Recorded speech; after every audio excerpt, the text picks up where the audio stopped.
talk about love can also sometimes get very abstract sounding, you know? And so I want to share, to begin with, a story. And it's really where I discovered, or more precisely experienced, really for the first time, what I now call, since then, really a redemptive love.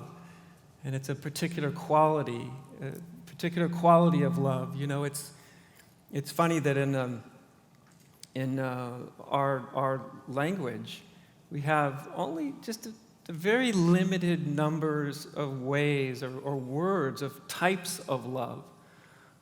In other languages, sometimes there's dozens of different types of love that are articulated in the language. But the story I want to share with you is, again, so that this doesn't sound so abstract. And I'd come up through the Zen Buddhist tradition, and I was 25, so that was about 32 years ago. And I was going to go to a retreat, a seven-night retreat. And Zen retreats are very grueling, actually, especially when you're somewhat new to them. My mother used to call them, when I'd go off to retreat, she'd say, "Oh, you're going off to Buddha boot camp." Because it actually has a lot of qualities of like a boot camp in a way. And but before I was going to go to this retreat, about a month or two before the retreat, I was really looking forward to this retreat, and I had probably the first really significant sort of spiritual shift that I'd had up till that point, and it was very, very meaningful to me and very, very life transforming. And so knowing that this retreat was coming up, I was really looking forward to it. Which wasn't always the case, quite honestly, especially in the sort of early years, because I knew they can be, you know, quite rigorous and demanding, you know. And so I was looking forward to this, and especially because this sort of revelatory experience, it just filled me with a sense of well-being and a kind of confidence. And so I had this idea in my head, which should have been my first tip-off, that something other than I thought was going to happen at this retreat was going to happen. So I went off to this retreat looking forward to it, a certain sense of confidence, definitely a sense of deep well-being. And got to the retreat, and almost immediately it just turned into this extraordinarily difficult retreat. I can't exactly articulate why that is. I had no idea at the time. But I sort of felt almost like a caged animal. Like I just felt like I have to get out of here. Which is really strange because I've been so anticipating going to this retreat and looking forward to it. And it just had this sort of revelatory experience that had a lot of confidence and well-being. And almost immediately when the retreat started, it all just sort of disappeared like snapping your fingers. And I almost experienced like the equal and opposite of that. It was very contracted, huge amounts of sort of adrenaline flowing through my system. And to make a long story short, I think it was about the fourth or fifth day, I just kind of cracked.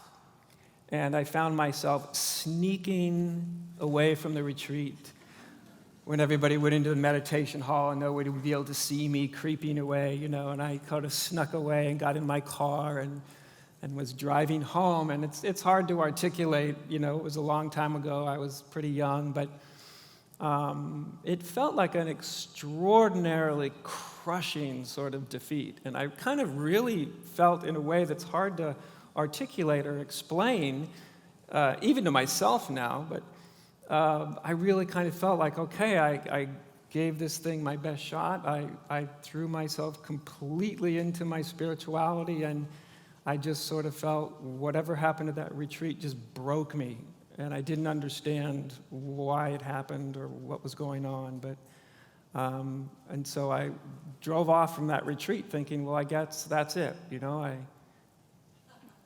I threw everything I had at this thing, and this is what's come of it. So, drove a couple hours home. Strange thing, as soon as I pulled up in the driveway, I had this little, you get that still, small voice occasionally in there, and this little still, small voice said, just go into your backyard. I had a little meditation hut I had built in the backyard, and just go into the meditation hut and sit down. And my rational mind thought, that's weird. I was quite sure that this thing was all over with. I sort of defeated. But I thought I had no resistance left. And so I just walked into the backyard, and I went into my little meditation hut, and I sat down on my cushion, and almost immediately this, I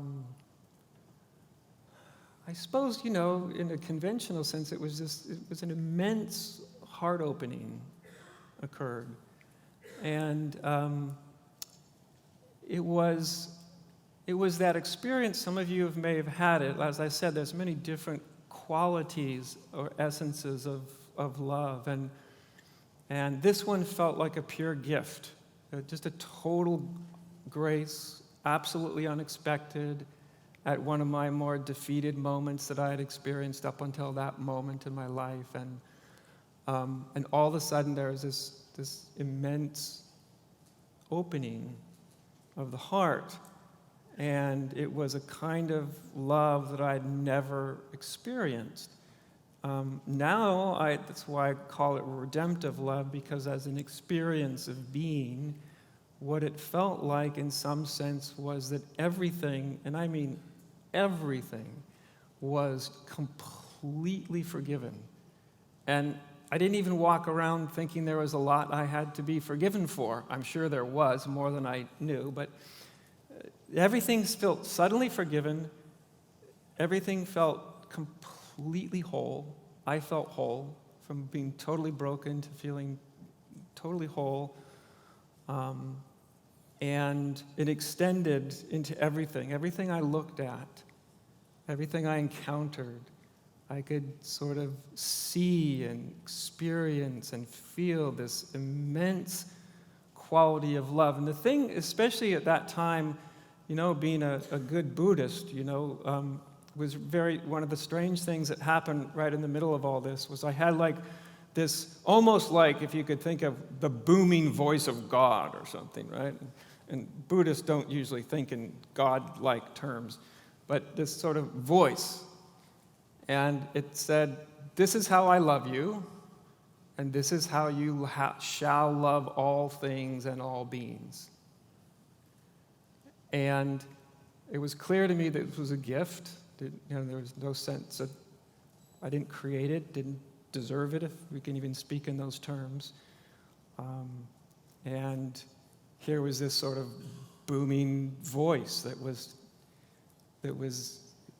was a confirmation of that it was a gift. But the interesting thing also was what came with it was the second part is what really stuck with me. And this is how you shall love all things and all beings. And of course, my little rational human mind just sort of thought, well, good Lord, how could someone ever do that?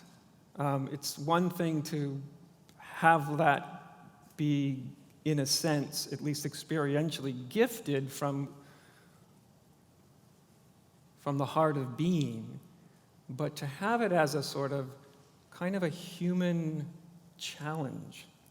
And so I got up after a while, and as broken and defeated as I felt, I felt this sense of tremendous well-being, this love, but it was also a very humbling kind of love in a beautiful sense of humbling.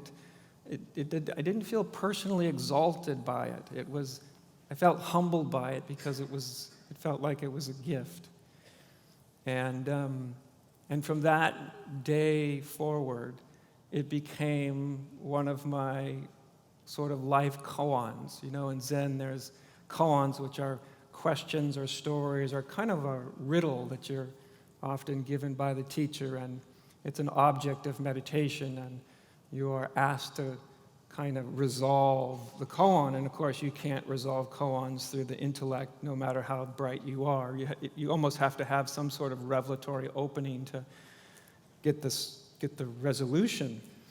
And then we have also in Zen we call life koans, what my teacher used to call the life koan. And probably most of you in this room have your own versions of life koans. Life itself is a koan. It's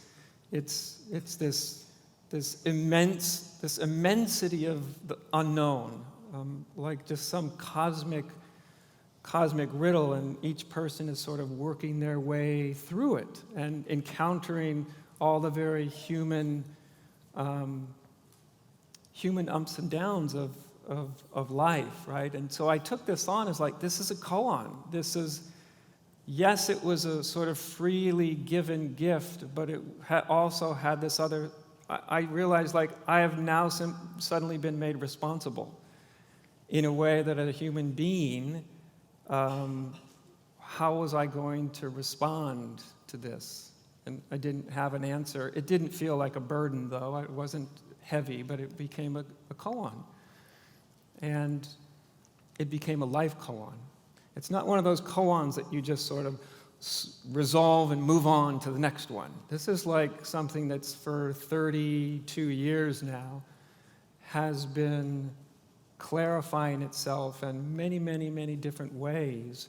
And at this point, I see it as so many life koans are. You know, that life isn't something that we simply resolve and then go, okay, got it, that's it. Now I'm on easy street for the rest of my life. That's only if we're not paying attention. And so this became, like I said, this became a koan for me, and I recognized it then, and I certainly recognize it now as something that doesn't have simply a quick, easy, finite answer. It's a living thing, you know. It's something that draws one into their depth. And the interesting thing for me is the sort of revelatory experience that I'd had just before this occurred was a very, very sort of transcendent kind of spiritual awakening. And to say it was a sort of disembodied kind of experience would be an understatement. It was very real. Very, very real and very life-changing. But this sort of redemptive quality of love, it was interesting because there was something very sort of universal about it, something immense, something that had to do with the totality of life or being, and simultaneously something very personal, right? It's that personal sense that when everything seems to be in a moment resolved. I remember some years ago, you wouldn't think it would took me so long to look this up, but I looked up, the word came to me maybe 5, 6, 7 years ago about redemptive love, and I looked up the word redemption. And because I had a feeling of what it meant, but I was so happy that I looked it up in the dictionary, because it said to return something to its natural state of wholeness. And you couldn't have put a more accurate sort of definition of the experience of it. The experience of somehow everything seemingly feels whole, and not just about myself, but it was about everything I encountered. And so I've always found that very fascinating, that it was both very, very, very transcendent and the wholeness of life, but also very particular and very human. And as the years went by, it's been 32 years since this particular quality of love. There were other qualities that opened up over the years. But like I said, the interesting thing was the suggestion. It was more than a suggestion, that somehow this was a gift that sort of revealed a potentiality that, of course, existed within true nature, within my true nature, within our true nature, that it was something that existed there, and it didn't simply want to be experienced, that it somehow wanted to be embodied in a very human way. And of course, I think it's quite common in human life. We can all, it's easy to fall prey at some point into your life to thinking you're going to find just the right lover who's going to, in some sense, redeem you and make you feel totally whole and totally complete. And usually you find out doesn't quite work out that way. Even if you find somebody that's more than willing to give you as much of that kind of love as they can, I think it's something that, it is something that's important, I think, that can be revealed within us. But it's also something, I think, very important for us as human beings.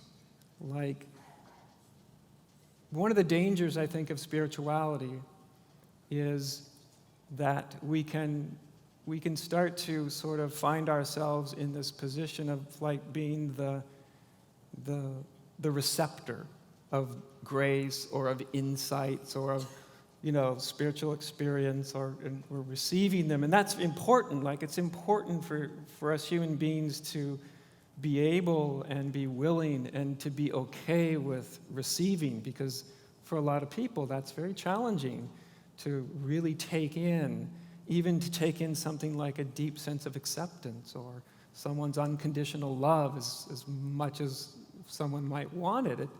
It's a pretty immense thing to take in, to really receive. And but I thought it had something important to do. Well, number one, I thought it was a little bit odd, like I said, for us at that time, for a sort of card-carrying Buddhist to have this, almost like this very theistic, almost like cosmic Christian experience, right along with the voice of God, and sounded like some of you that are older than 40 years old might remember like the Ten Commandments movie with Charlton Heston, and that big, booming bass voice, and it was kind of like that thing speaking in.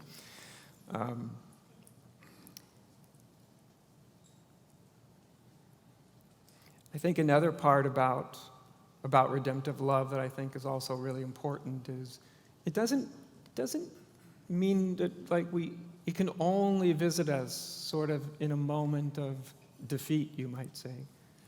But that's when it initially showed up for me. I think sometimes when life seems to be constructed in some way that we'll all experience some level of defeat in our life, and usually in many different ways. And I've often tried to articulate when I'm teaching, which usually disappoints audiences to no end when I share what I'm going to share with you. I often say, well, my path was generally the path of failure, especially probably for the first 10 years of it, was whatever I was trying to do, egotistically, I guess you could say, but with good intention and real sincerity and commitment, that with some experience, I started to realize that, well, I think for probably most of you in this room, you could come up with your own versions of really difficult moments in life that you've been through, that you've, in retrospect, might have ended up to be some of the most transforming experiences of your life. Often we have our greatest opportunities to transform when we go through something that seems overwhelming.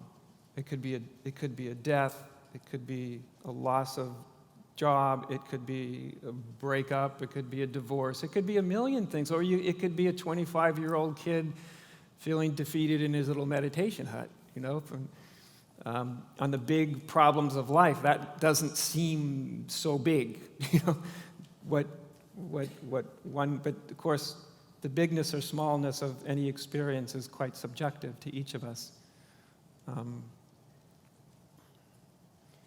And so I'm not suggesting that anybody needs to have a kind of, be at the threshold of a kind of way in which you're defeated, in some sense, to have this kind of love open. I think it's part of our spiritual maturing, actually. The more we mature, even as just human beings, that the less suffering we need to go through in order to transform, right? Often suffering is associated with transformation because that's often some amount of suffering. It takes that to kind of start to break down whatever our fixated point of view is, or fixated sort of inner position.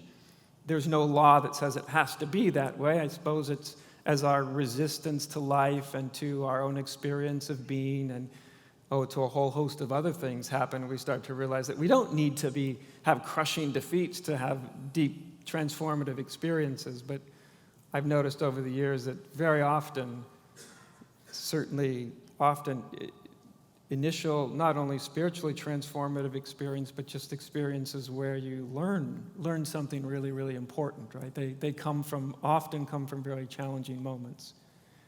Fortunately, as we mature, as human beings, mature in our spirit, we don't need as much of the motivation of suffering because we don't have as much resistance, right? The suffering is only necessary in direct proportion to the amount of resistance, or maybe just confusion at times that we experience. And so this notion of a redemptive love, a kind of love that seems to restore, but it really does is reveal. It reveals innate wholeness. It reveals, I think, something about our true nature, a facet of our true nature is this, well, in the West we might call it agape, but that can sound a little bit theoretical, the experience of this kind of redemptive love and this redemptive love, it might not fall into the category of sort of some grand spiritual awakening, but I think it's a really, really important part of the picture of what it is to be. And it's something I think to receive, like I said, is extremely important. To be willing to receive, to be capable of receiving. And yet I think a part of spirituality that is easy to lose sight of, as I said, that it seems as though, and I'm not talking in some absolute terms, but almost subjective terms, it seems as though the moments where we're graced with insight or awakening or some essential aspect of our true nature reveals itself, that it always feels like a gift, right? Because it's very clear when these things arrive for any of us that we don't intentionally create them. In fact, we can't kind of intentionally create them. That would lend a sense of inauthenticity if we were to just kind of try to conjure it up. And so to say that it's a grace or that it feels gifted is to speak as the subjective experience, not as a sort of theological statement that we're being given something by some cosmic entity that thought, well, today's your day, kid, here. Tomorrow maybe you'll be out of luck, but today's your day. It's a part of true nature that reveals itself, and I think it's a dimension of love that, like I said, I think when we experience to any amount of the redemptive quality of love, and the redemptive quality of love doesn't have to just come in big, overwhelming spiritual experiences. To see one another's innate wholeness is a redemptive act. Just to see it. even to not say anything about it. Maybe you will, maybe you won't.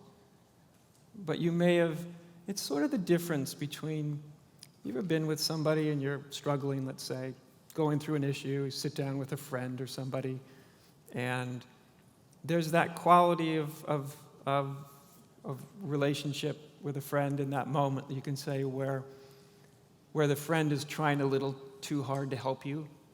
You ever had that experience? And it kind of feels like, even though they may be very well-intentioned, but they're trying to change you in some way, that kind of makes you feel less complete, just because you can feel that. It sort of exacerbates whatever sense of brokenness you might be experiencing at that moment. And then probably you've also had that experience of, say, same scenario, being in a difficult moment, and you sit down to discuss it with somebody.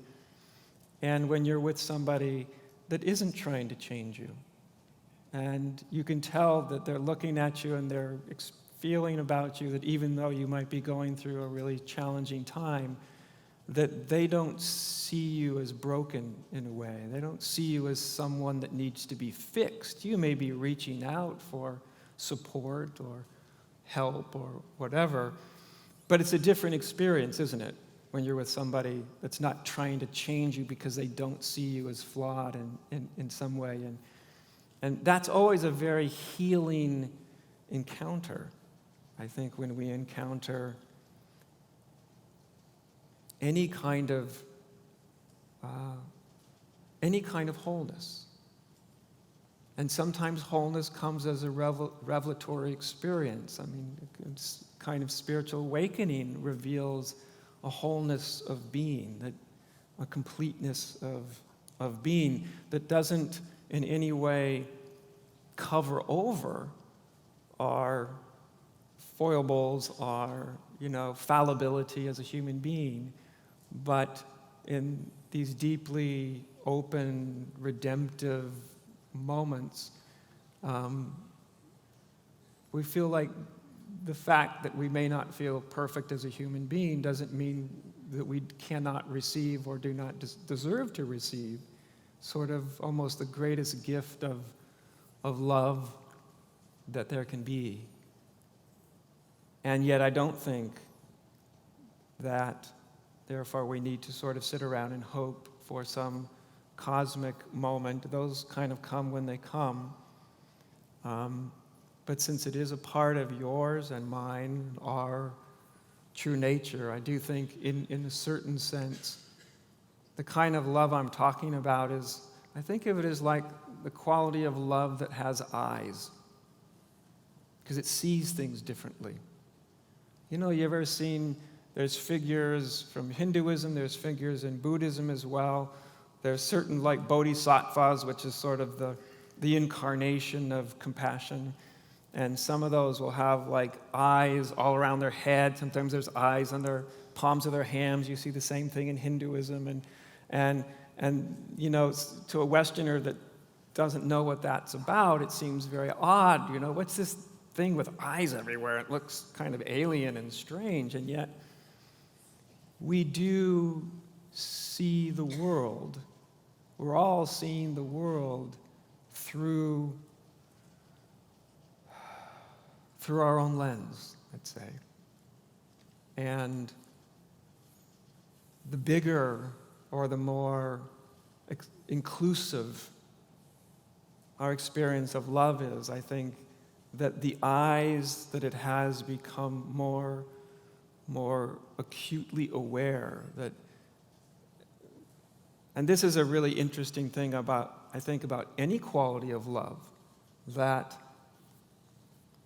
even though I just talked about this sort of revelatory moment of grace, that it's also interested me that love transcends all of our experiences of loving. And that might sound like a really weird thing to some people, like love transcends all my experiences of loving, all my wonderful heart expansive, and even the one you just described, Adya, like, yeah, and it better. And the most down-home, I think, relatable example of that is anybody in this room who's ever raised children. And if you've raised children, of course, you probably, when the moment you saw your child, you probably experienced the love that you didn't even know you were capable of feeling. And yet, well, if you were like I was when I was a little kid, extremely curious, would put anything in my mouth at any time, and at times I would drive my mother absolutely bananas because she couldn't turn her back on me. Because you never know. I'd grab the next thing and eat it. And like I swallowed almost a month's worth of birth control pills. And it worked. I haven't gotten pregnant. A few months later, that was followed by a half a bottle of diet pills, which at that time, that's like, 45 years ago, they were speed.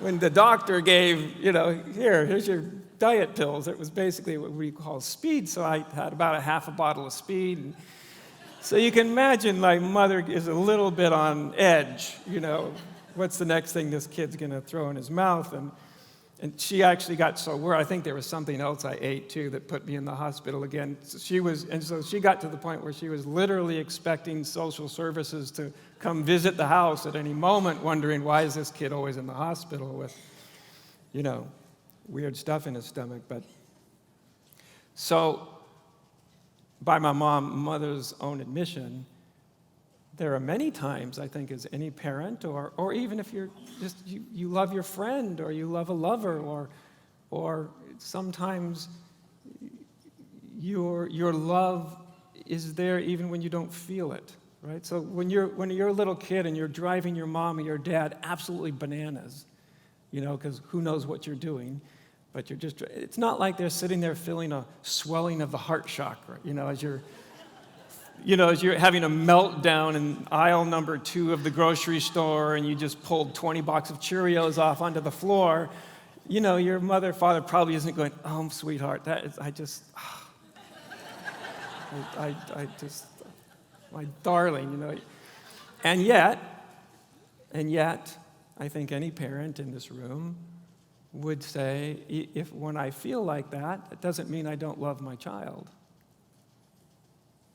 It means love then translates perhaps into an action, right? Into an action, into a way we're dealing with a situation, or what we're doing. So we don't always experience love as an experience, although that's really important, and it's sort of a foundation of love. And I found that also, even about this revelatory experience, that yes, it began as an experience. It needed to do that because then it was made real and concrete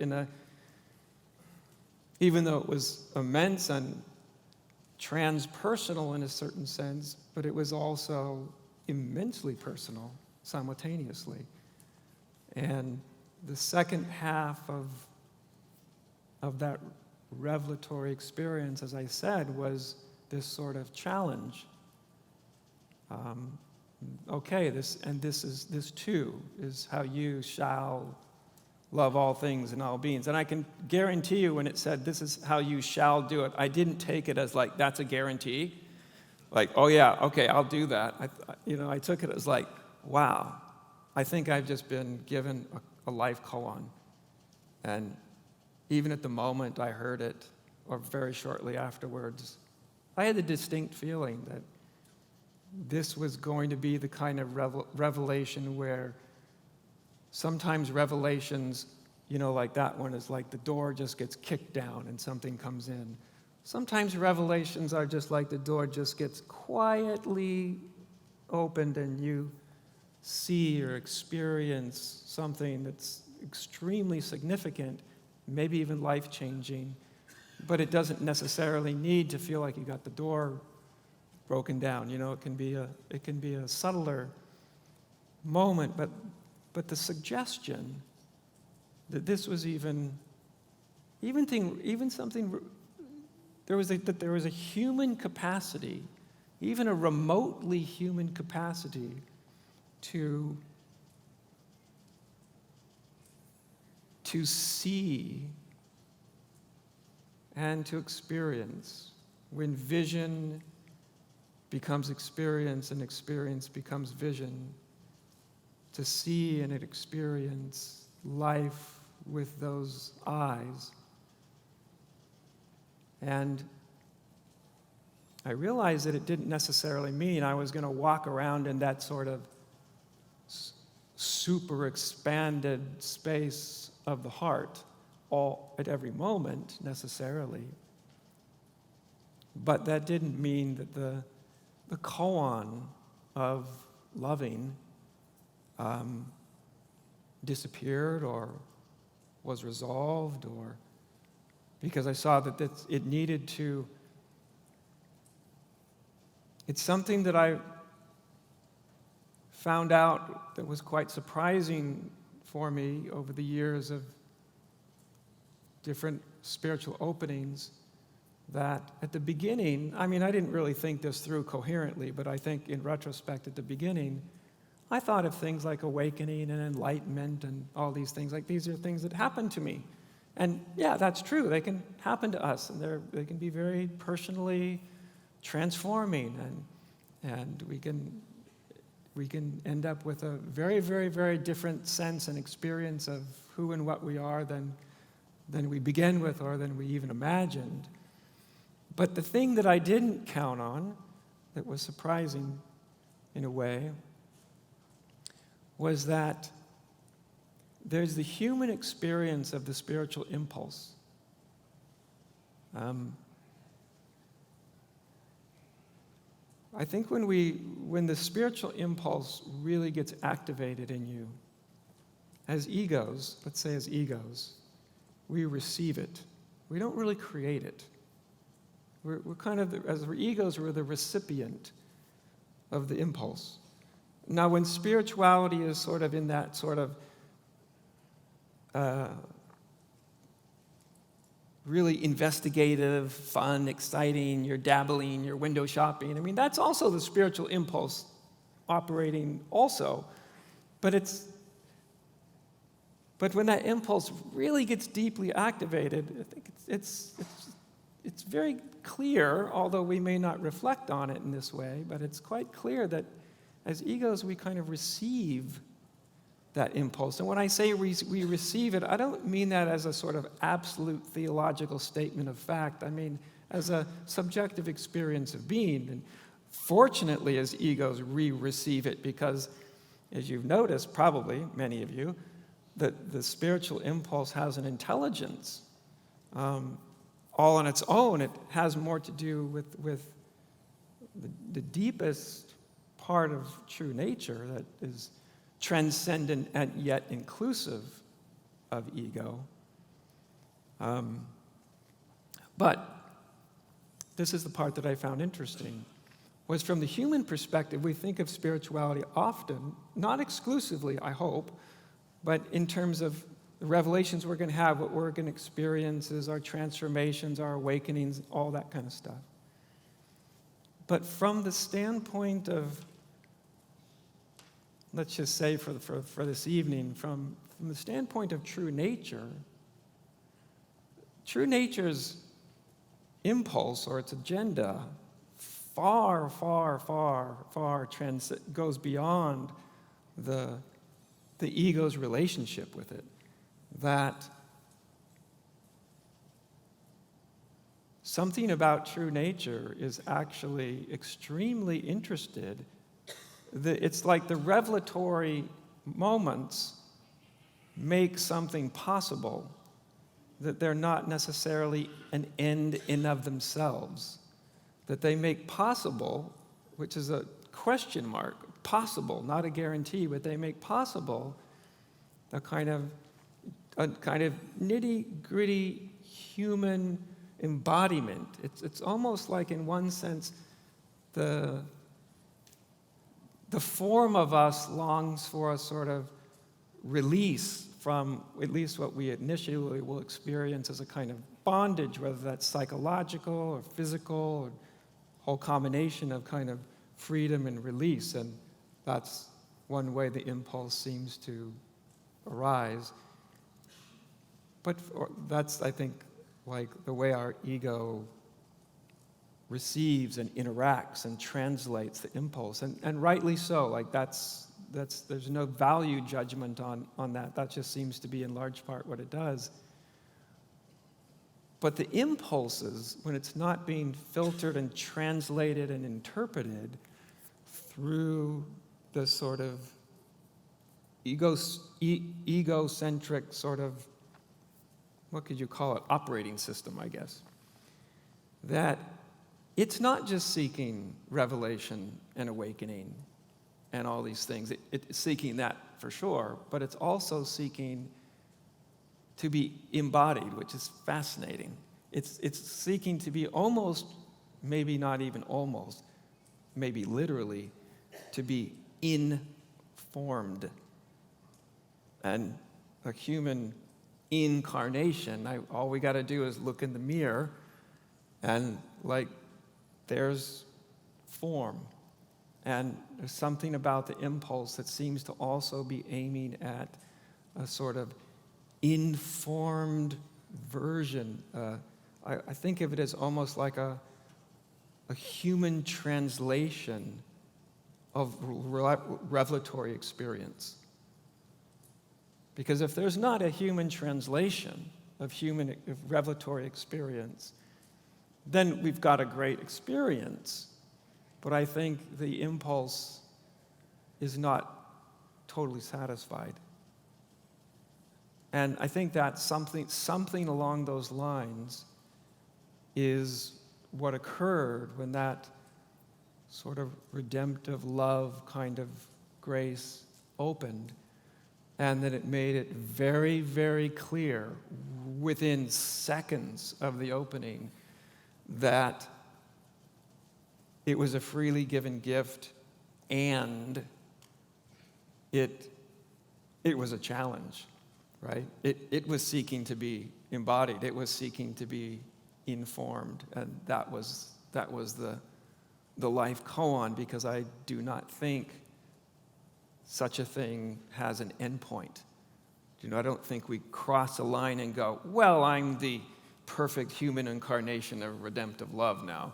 I mean, could you imagine? That would make you, I think, really dangerous to be around.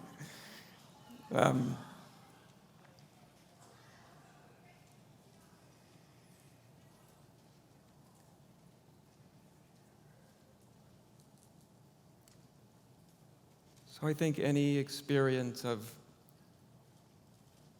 love, not just love, but certainly love, because love is also, it's such a big thing, it's been part of the understanding of love since the Greeks, and I think it was probably thousands of years before that, that love is an immense force, right? It's an immense force, and as we all know, love can be an incredibly clarifying force, and it can also be an incredibly delusive force, right? We do some of the dumbest things when we're sort of swept up in an immature way in the experience of love, and yet we also do some of the most beautiful and quietly noble things in our life, I think, from love. And even the greatest transcendent realizations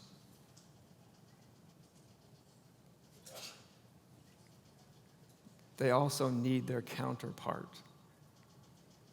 I think they need their counterpart. And I think this quality of love, which is also synonymous with wholeness. You never notice that love draws you close to whatever you love? It draws you close and close and closer and closer. And the deeper the love is, the deeper it draws you.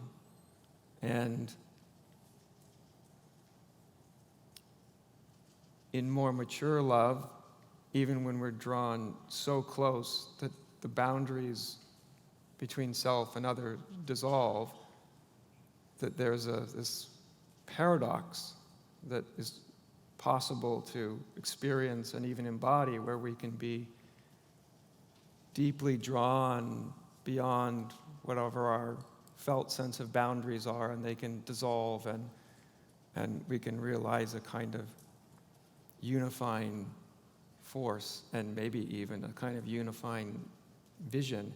But in the mature love, we also at the same time don't lose, we lose our boundaries, but we don't lose our wisdom. So in Zen, in most Zen meditation halls, there'll be often some sort of mythic depiction of transcendent realization. If you think of the Buddha sitting cross-legged, spine straight, open to the world, but also it's a archetypic representation, at least to me, of transcendence, right? That which the world of time and space doesn't, I was going to say doesn't touch, but that's not quite getting at it, right? But something like that. And then there'll also be a depiction of a bodhisattva, which is the infinite compassion of the open, loving heart. And often I found people are drawn to one or the other, right? Some people are more wisdom-based, or you could say intellectual-based, which doesn't mean because we're intellect-based that we have much wisdom, but you get the idea, right? Wisdom can be a really interesting thing to them. And other people are more heart-based and feeling-based and somatic-based, and they have sometimes different doorways into their true nature. But the reason that there's these two archetypal representations of our own deepest psyche, our own deepest nature, is because one without the other, they actually aren't two different things.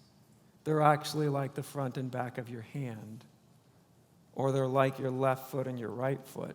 Now, yeah, you can hop around on your right foot for the rest of your life, but it's a little bit more efficient having 2 feet, right? So we can have great wisdom. We can even have transcendent wisdom without the heart being very open. Then we're like all wisdom, but not much closeness, not much warmth, not much intimacy. We can even use that kind of transcendent experience to subtly hide in it, in the place that's never been touched, right? And that's a great discovery. That's a great discovery to discover that part of ourselves, that dimension of being, that as an experience of being feels to be untouched, unharmed by the vicissitudes of life.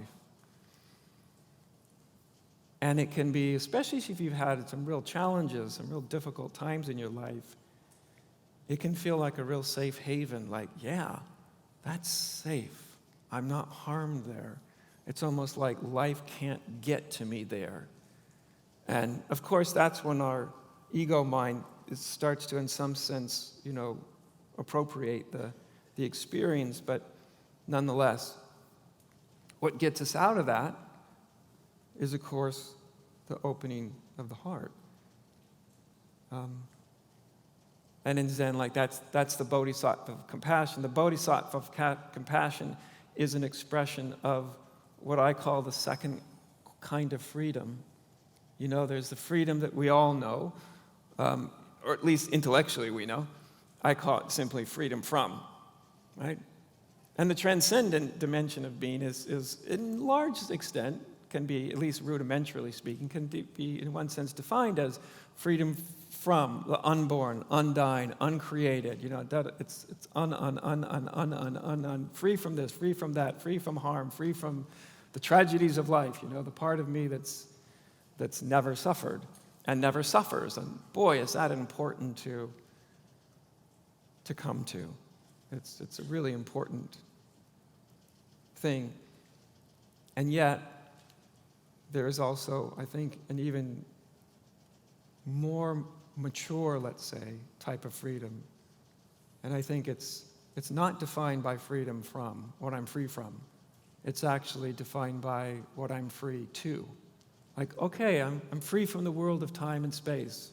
Part of me has never been touched, never been harmed. I'm pure consciousness and all that. But okay, but are you free enough to completely engage in the world of time and space, to jump into the world of form, knowing that it contains an almost unavoidable tragic element, just sort of what the Buddha noticed in one sense, right? That there's something about existence that's very difficult to just sort of wipe out the entirety of suffering or tragedy from life. And I think there is a kind of freedom where we feel free enough to fully engage, even in our sort of limited little humanity that we may have transcended. But as the heart opens, it's, I think in some measure, it's the part of our deeper dimension of being that it doesn't define freedom as any kind of escape. It defines freedom as sort of a deep inclusion, as the dissolving of boundaries, of course. That's the part that we like, right? Who doesn't want the dissolving of, well, as long as you feel safe, right? Boundaries. But there's another kind of freedom that sees life itself with all of its tragedy and pain and suffering as an expression of true nature. As they say in Zen, samsara is nirvana, and nirvana is samsara. Of course, that's seeing samsara in a particular way. That's having like a dormant set of eyes within us and a dormant quality of love, both impersonal, transpersonal, and personal, open within us. And then we start to experience life in quite a different way, but not a way that denies the great challenges of human existence. And I think it's part of that. It's that part of ourselves that's not trying to protect ourselves, that will go like, it's like you roll up your sleeves and you realize, okay, there's, well, it's like the world needs you. The world needs you. And in a world today where, tragically, so many people feel like their life has so little significance, and there's so much meaninglessness and nihilism and despair because of that. And I find that a lot of people, in some manner, don't feel like their life counts in a way that justifies the challenges of being in just a simple human sense. And yet, the impact that each of us and each of you will have on the world around you is probably more than you'd ever want to know. Because each of us is affecting the world in a profound way, even the most seemingly insignificant life is extraordinarily important. I think part of what I received, at least in initial form, I didn't understand it. It was like a seed at the moment, but was part of that moment of grace, was a reminder, like the world needs us. It needs you. And it needs the depth of us. Not that we don't see ourselves. I think it's not good to see ourselves as saviors of the world or anything like that. I'm not talking about building a new kind of self around that kind of identity. I'm talking about something more close to the ground, more immediately tangible. That as we become more aware, I think part of what spirituality does is, well, there's a lot of talk about mindfulness, isn't there? And awareness and consciousness and all of these things. And a part of that is opening our eyes and receiving the spiritual impulse in these kind of two fundamental ways. You ever known that everything in life kind of comes as a pair of opposites? Right? And that part of the impulse that's a very transcendent impulse. Now, if you're a very immanent, embodied kind of orientation, you're not going to like the transcendent part. You're going to see it only as an escape, and you're not going to see that it has something very positive to offer. But if you're the opposite side and you're more very embodied and kinesthetic and connected and, or put it the other way, if you're more transcendent oriented, then it's likely, not guaranteed, but likely that there very well may be some concealing, that the heart might not be as just intuitively comfortable or natural, and yet these are the two impulses, right? The transcendent and the immanent, and realizing our true nature of something that's vaster than our mind can ever comprehend, and simultaneously all that vastness of being is somehow also at the same time distillated into the form of us, the human form of us. And I think both of those dimensions of being is like the front and back of our hand. And what I think, maybe want to leave you with more than anything else is not just an idea, but something more like an inquiry, a curiosity. What might it mean? What might it mean?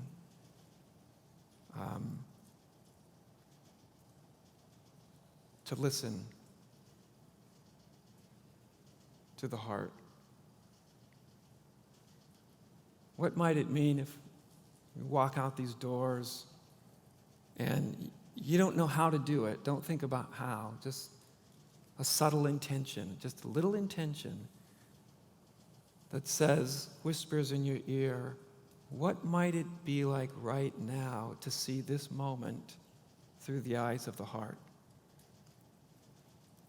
And I'll conclude with this. I've suggested this over the years a number of times, and people are almost always surprised by, even though they don't know how, if you haven't experienced that, how to do it, there's something about just the curiosity. What might it be like to see this moment through the heart?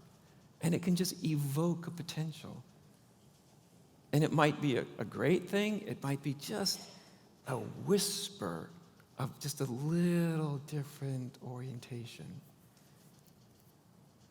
So that's how I would like to conclude this evening, not so much giving you too many big ideas about redemptive love to walk away with, but maybe more like an invitation, what it might be like to just experience the next moment through the heart. Or the next time you're having a challenging conversation, and maybe right in the middle of it, you'll hear a little whisper, I got to have this conversation, but what if I had it through the eyes of the heart? And so often, just a little curiosity can evoke something very deep and profound in us. And I hope that you and me, because I said this is a continuing koan, that we will continue to discover and explore without end, without arrival point, how wide the eyes of the heart can become, and how deeply that can affect our vision and experience of one another. It does seem like the world is starving for a little redemptive love. And each of us, each of you can be the vehicle of it in small ways and great ways. So thank you for your attention and your time. Thank you.